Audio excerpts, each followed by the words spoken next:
Welcome to D.Y. Patil, College of Engineering and Technology, a trusted destination for engineering, education, and transformative learning. Established in 1984, the Institute has been shaping engineers through quality technical education, building a proud legacy of achievement and trust. Today, it stands as one of the premier institutions in the country, recognized for its commitment to innovation, impactful research, and a tradition of academic excellence. D.Y. Patil, College of Engineering and Technology, building engineers for the real world.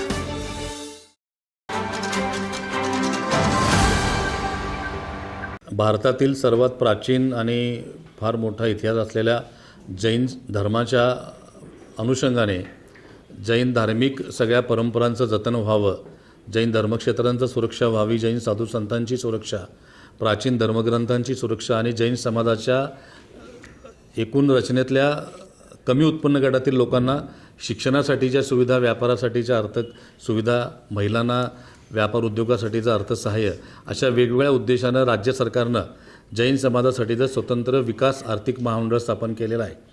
त्याची कोल्हापूर जिल्ह्यासाठीची आढावा बैठक आज या ठिकाणी संपन्न झाली, ज्याला जिल्हाधिकारी, मुख्य कार्यकारी अधिकारी, जिल्हा परिषद व सर्व अन्य अधिकारी विभागांचे उपस्थित होते. यामध्ये एकूणच जिल्ह्यामध्ये जैन समाजाच्या सध्या असलेल्या स्थितीचा, तीर्थक्षेत्रांच्या वेगवेगळ्या योजनांचा आढावा घेण्यात आला.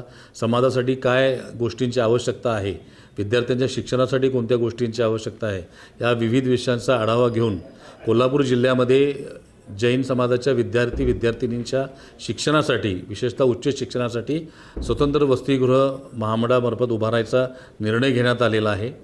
त्याची आज यामध्ये बैठकीमध्ये माहिती देण्यात आली.